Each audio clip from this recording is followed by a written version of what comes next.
महाराष्ट्र में teacher recruitment को लेकर एक बहुत बड़ा बदलाव आया है। 30 दिसंबर 2025 को सरकार ने एक नया गवर्नमेंट रेजोल्यूशन यानी जीआर जारी किया है, जो इस पूरी प्रक्रिया को बदलने वाला है। तो चलिए इस पूरे मामले को आसान भाषा में समझते हैं।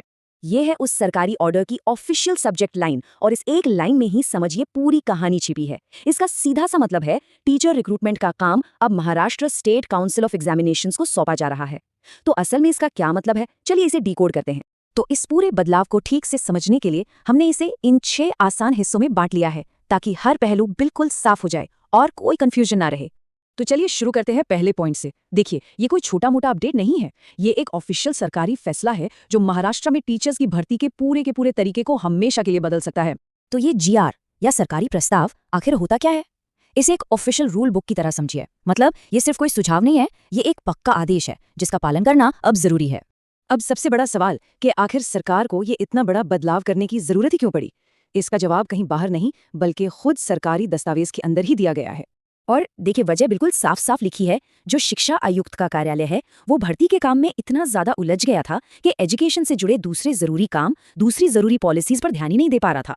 जरा स्क्रीन पर देखिए, ये वो सारे काम हैं जो शिक्षा आयुक्त कार्यालय को अकेले ही संभालने पड़ रहे थे। हर एक कैंडिडेट का सर्टिफिकेशन देखना, हजारों विज्ञापनों को मैनेज करना, रिजर्वेशन के इतने जटिल नियमों को लागू करना, ये सब मिलकर एक बहुत बड़ा बोझ बन गया था जो कहीं ना कहीं पूरे एजुकेशन सिस्टम को धीमा कर रहा था। तो अगर समस्या काम का इतना बड़ा बोझ थी तो सरकार ने इसका क्या हल निकाला? उन्होंने ये पूरी की पूरी जिम्मेदारी एक नई संस्था को ही सौंप दी है। और ये है इस पूरे बदलाव का सबसे बड़ा और सबसे जरूरी फैसला। टीचर रिक्रूटमेंट की सारी जिम्मेदारी अब शिक्षा आयुक्त के कार्यालय से लेकर महाराष्ट्र राज्य परीक्षा परिषद यानी MSCE को दे दी गई है। ये एक बहुत ही बड़ा और अहम कदम है। लेकिन MSCE को ही क्यों चुना गया? सवाल तो बनता है। इसका जवाब काफी लॉजिकल है। MSCE ही पहले से ही टेट और टेट जैसे टीचर्स के लिए सबसे जरूरी एग्जाम्स करवाती आ रही है। तो ये स्वाभाविक ही है कि जो संस्था परीक्षा ले रही है, सिलेक्शन का प्रोसेस भी वही पूरा करे। अब इतना बड़ा बदलाव हो रहा है तो इस पर नजर रखने के लिए भी कोई होना चाहिए, राइट? तो सरकार ने सिर्फ जिम्मेदारी ही ट्रांसफर नहीं की, बल्कि इस पूरे प्रोसेस की देखरेख के लिए एक स्पेशल कमिटी भी बनाई है। इस कमिटी का नाम है सुकाणु समिति, यानी कि स्टीयरिंग कमिटी।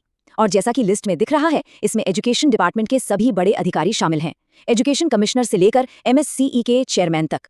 इसका सीधा मतलब यह है कि भर्ती प्रक्रिया पर अब टॉप लेवल से निगरानी रखी जाएगी, ताकि सब कुछ सही तरीके से हो और बिना किसी गड़बड़ी के हो। चलिए, ये सब बातें तो हो गईं, लेकिन ये असल में जमीन पर उतरेगा कैसे? मतलब इसे लागू कैसे किया जाएगा?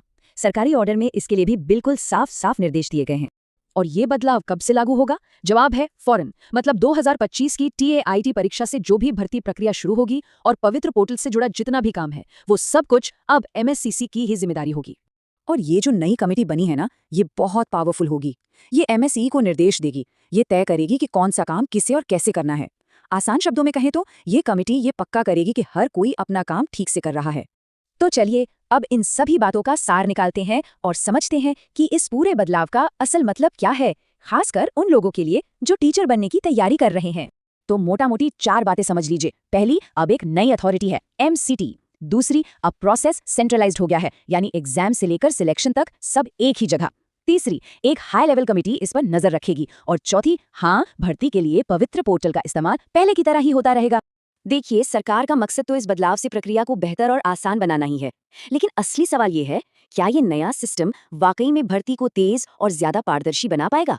इसका जवाब तो अब वक्त ही बताएगा और हम सब इसके नतीजों का इंतजार करेंगे।